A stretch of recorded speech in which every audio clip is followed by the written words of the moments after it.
ဟုတ်ကဲ့ကျွန်တော်မိတ်ဆက်တင်ပြမှာကတော့ Geomat အမှတ်တစိမ့် ZIPP02 digital TU လိုက်ပဲဖြစ်ပါတယ်ဒါဆက်ပုံးကိုဖွင့်လိုက်မယ်ဆိုရင်ပစ္စည်းစုံကျွန်တော်တို့စတင်စစ်ဆေးပါပြီဟုတ်ကဲ့ဒီဥစ္စာဆိုရင်တော့ကျွန်တော်တို့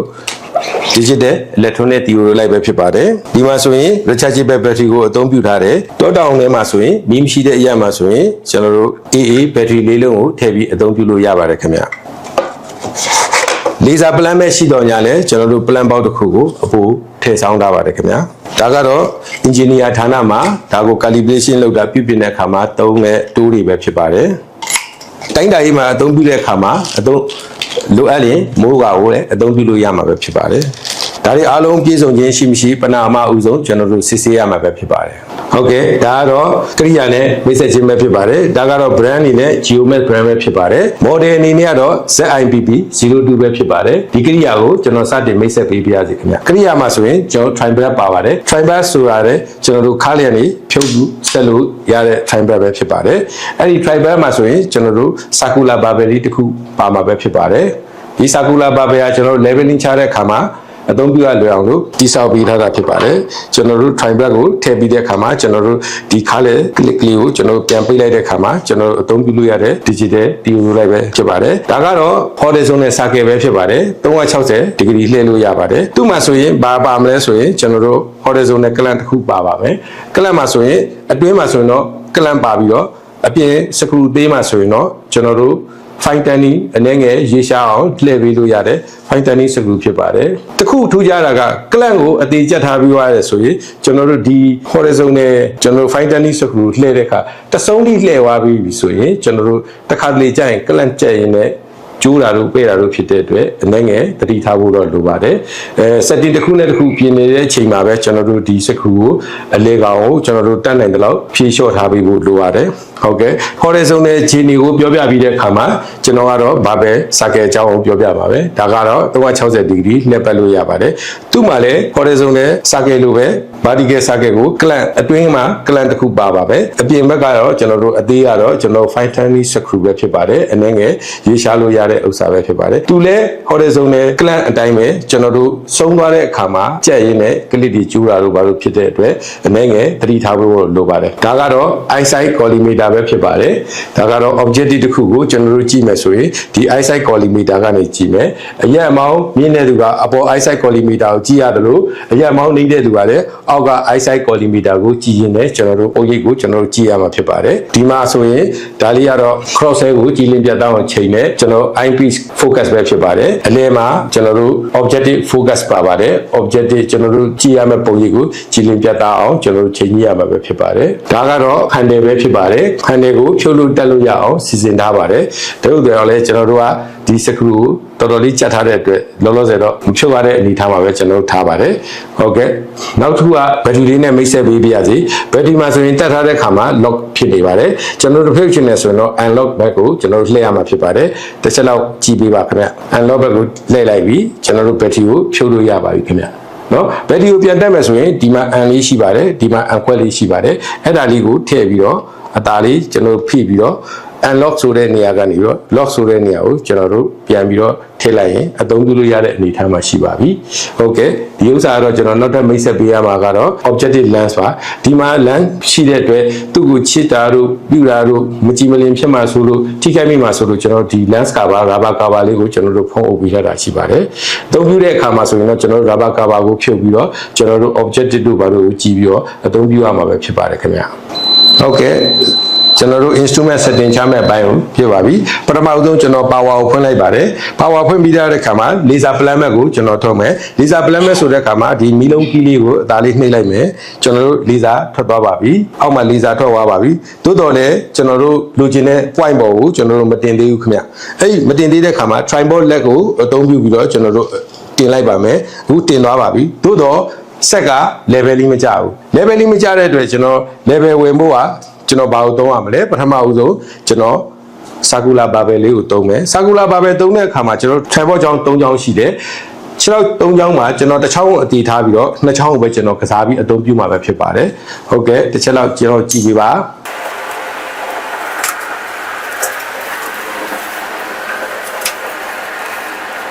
ဟုတ်ကဲ့ဘာပဲအနေငယ်ဝင်သွားပါပြီဒီလိုဘာပဲအနေငယ်ဝင်သွားတဲ့အချိန်မှာဆိုရင်ကျွန်တော်တို့က plate ပါပဲဒီမှာအသုံးပြုရတော့မှာဖြစ်ပါတယ် plate ပါပဲအပိုင်းမှာတော့ plate ပါပဲမှာဆိုရင်ကျွန်တော်တို့ထည့်ရမယ့်အချိန်မျိုးမှာကျွန်တော်တို့က food screw နှလုံးကိုအပြိုင်ထားเนาะတစ်ခုကို perpendicular ထားမယ်အဲ့ခါမှာ food screw နှလုံးကိုအသုံးပြုပြီးတော့ဇုံလှည့်မယ်အတွင်းဆိုလဲအတွင်းဇုံလှည့်မယ်အပြင်ဆိုလဲအပြင်ဇုံလှည့်ပါပဲခင်ဗျပြီးသွားပြီဆိုရင် perpendicular ထားလိုက်မယ် perpendicular ထားပြီးတော့ကျွန်တော်ကတစ်ဖက်မှာရှိတဲ့ foot screw တစ်ခုလည်းပဲအသုံးပြုပြီးတော့ကျွန်တော်ဘာပဲထည့်ပါမယ်โอเค perpendicular လည်းဝင်သွားပြီကျွန်တော်တို့တပတ်ပတ်ပြီးတော့ကြည့်မယ်တပတ်ပတ်ပြီးတော့အခြေအနေကြည့်တဲ့အခါမှာဘာပဲဝင်ခြင်းမဝင်ခြင်း plate ဘာပဲကိုအဓိကအသုံးပြုရမှာဖြစ်ပါတယ်အောက်ကလည်း foot screw ပေါ်မှာကျွန်တော်တို့အမှတ်သားကနည်းငယ်ရွေးရှားမှုရှိတဲ့အတွက်ဒီက tripod screw လေးကိုအသာလျှော့ပြီးတော့အနည်းငယ်တွန်းတင်လိုက်မှာပဲဖြစ်ပါတယ်အခုဆိုရင်အောက်က point ပေါ်မှာအမှတ်သားကတင်နေပြီပဲဖြစ်ပါတယ်ပြန်ပြီး check in လုပ်မယ်ဆိုရင်ကျွန်တော်တို့ကဒီဘက်ကအပေါ်က plate ဘာပဲကိုကြည့်မယ်နည်းငယ်ရွေးရှားသွားတာရှိမှာပါဟုတ်ကဲ့ကျွန်တော်တို့အခုဆိုရင် tripod ပေါ်မှာဆိုရင်ကျွန်တော်တို့ setting ဟာအားလုံးကပြီးပြည့်စုံတဲ့အပိုင်းရှိပါပြီပြန်ပြီး check in လုပ်မယ်ဆိုရင်တပတ်ပတ်ကြည့်တဲ့အခါမှာကျွန်တော်တို့ရဲ့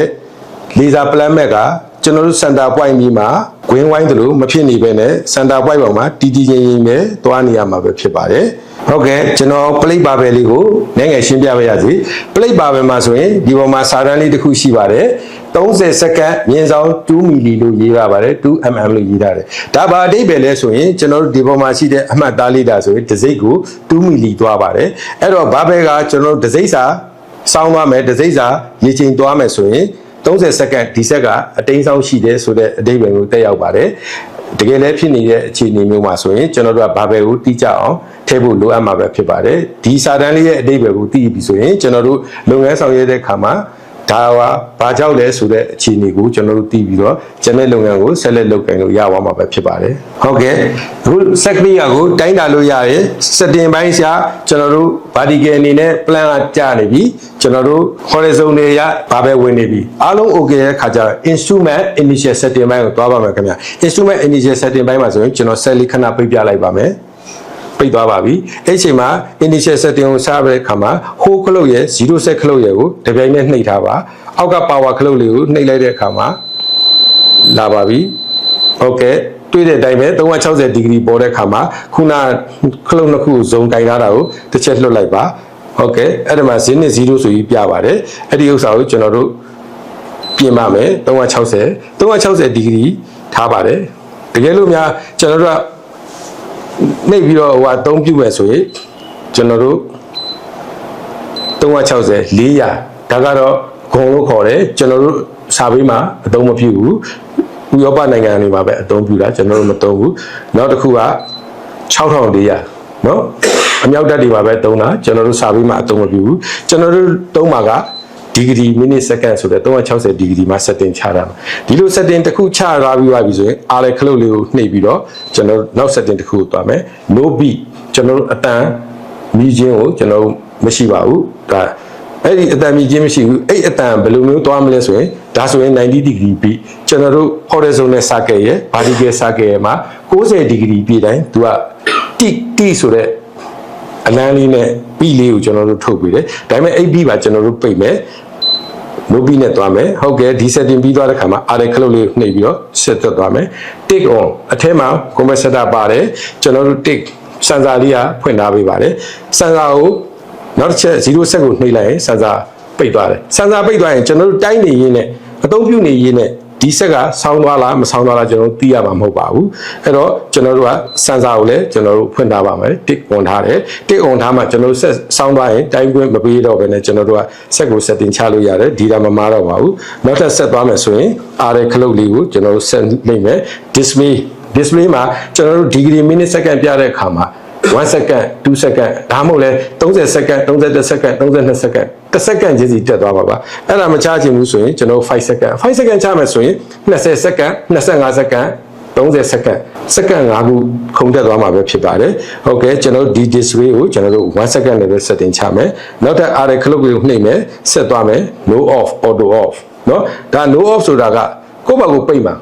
သူ့ auto off ကျွန်တော်တို့မလုပ်ဘူးဒီမှာဆိုရင်30 off ဆိုတာမိနစ်30ကြာရင်ပိတ်သွားမယ်လို့ဆိုလိုတာ နော်တကယ်လို့များတိုင်းတာနေတဲ့အချိန်မှာပိတ်သွားခဲ့ကျွန်တော်တို့ data တွေကပြည့်ပြည့်စုံစုံမရမှာဖြစ်တယ်အဲ့တော့ကျွန်တော်တို့ပါကျွန်တော်တို့ဖွင့်မယ်ကျွန်တော်တို့ပါကျွန်တော်တို့တိုင်းမယ်ကျွန်တော်တို့ပါကျွန်တော်ပိတ်မယ်ဒီ setting ကိုကျွန်တော်လိုချင်ရင် no off ဆိုတာကိုအသုံးပြုမှာပါအဲ့ setting ပြီးသွားတယ်ဆိုတော့ array clock လေးကိုတစ်ချက်နှိပ်လိုက်မယ်0နဲ့0နော်ဥကောင်းထိတ်တဲ့ကိုထားတာ0နဲ့0ဟုတ်လားပြီးသွားပြီဆိုရင် horizontal မှာဆိုရင်90ဟောအောက်ကနှိမ့်တောက်ဖြစ်သွားတဲ့ခါကျ90 degree ကျော်သွားမယ်ဒါကစာပြီးမှတုံးတဲ့0နဲ့အန်ဂယ်ပါဟုတ်ကဲ့အဲ့ဒါများမထားခြင်းဘူးဆိုရင်ဒီ0ဆက်ကိုထည့်ပြီးတော့တုံးမယ်ဆိုရင်0နဲ့90မှာထားမယ်ဆိုရင် horizontal မှာဆို0ပြပြီးတော့အပေါ်မြင့်တောက်ဆိုရင်90တဲ့နေသွားပြီးတော့အောက်မြင့်တောက်ဆိုရင်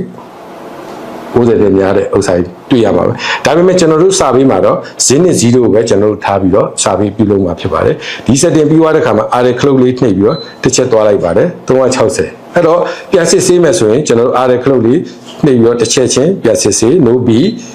tick on display 1 no off 0နဲ့0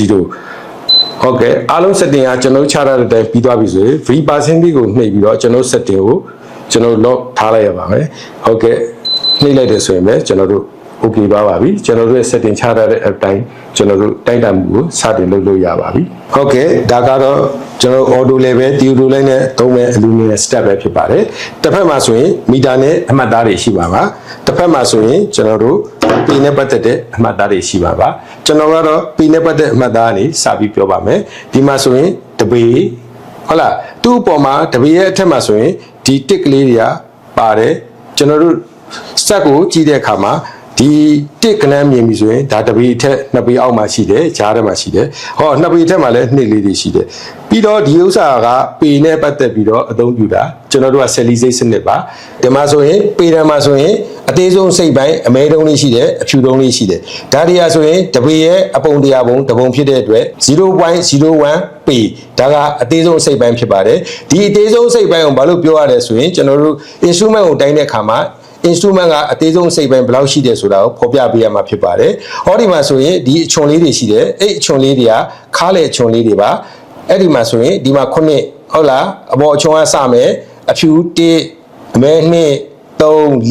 5ပြည့်သွားတဲ့အခါမှာ5ပြည့်သွားရင်အချွန်လေးတစ်ခုလာပြီဒါ5ဆိုတာပြည့်သွားပြီပြီးသွားရင်အမဲ1အဖြူ2 3 4 5ဟုတ်လားငါအမဲတုံးကဒီအချွန်လေးအဲ့အချွန်လေးကတိတိပပ8ကိုရောက်သွားတာဖြစ်ပါတယ်အဲ့တော့ဒီအချွန်လေးရဲ့အမှတ်သားကိုသိခြင်းနဲ့သိရမယ် list count ကိုအသေးဆုံးစိတ်ပိုင်းကိုသိရမယ်ပြီးသွားပြီဆိုရင်တပေနဲ့2ပေကြားဥပမာပြတဲ့အတွက်ဒီတစ်ခဏအသေးလေးတွေကိုသိရမယ်အဲ့တော့ဒီအပိုင်းလေးကိုကျွန်တော်အနည်းငယ်ဖတ်ပြပေးပါမယ်ဒီနေရာမှာဆိုရင်ကျွန်တော်တို့ 1.4 အာဒီမှာ 1.41 feet 1.41 ပေလို့ကျွန်တော်တို့စာသားရေးမှတ်ရမှာဖြစ်ပါတယ်။ဟုတ်ကဲ့တခါတလေမှာကျွန်တော်တို့9နားကိုကတ်သွားပြီ။ဒီနေရာမှာဆိုရင် 1.49 ပေဖြစ်သွားပါတယ်။အားလုံးရမယ်လို့ထင်ပါတယ်။တခါတလေကျတော့ကျွန်တော်တို့ကဒီနှစ်ကနန်းအနီးနားကိုရောက်သွားပြီ။ဒီနေရာမှာဆိုရင်2ပေအတိ။သို့တော်လည်းဒီနေရာမှာရောက်ရှိတဲ့အတွက် 1.99 ဖြစ်ပါတယ်။ဟောဒီမှာ9ဒီဖြူတုံးလေးပါမယ်ဆိုရင်ဒီနေရာကကျွန်တော်တို့မြင်ရမယ်ဆိုရင် 1.91 ပေပဲဖြစ်ပါတယ်အားလုံးရှင်းပါပြီကျွန်တော်မီတာဘက်ကိုသွားပါတော့မယ်ခင်ဗျနောက်တဲ့ကျွန်တော်တို့ဒီ step မှာဆိုရင်မီတာဘက်အချမ်းကိုကြည့်ပါမယ်မီတာဘက်အချမ်းမှာဆိုရင်အောက်ဘက်မှာဒီဘက်ဘေးကကနန်းလေးတွေအသေးနှလုံးလုံးဝဲရှိပါတယ်အဲ့ဒါတွေက1မီတာအောက်မှာရှိတဲ့အတွက်ဒသမနောက်ကနေပြီးတော့ထားရပါမယ်ဒီမှာဆိုရင်ဒသမ50မီတာပဲဖြစ်တဲ့အတွက်ကဏ္ဍ3လုံးဖိုက်ရမယ်ဆိုတဲ့အတွက်ဒသမ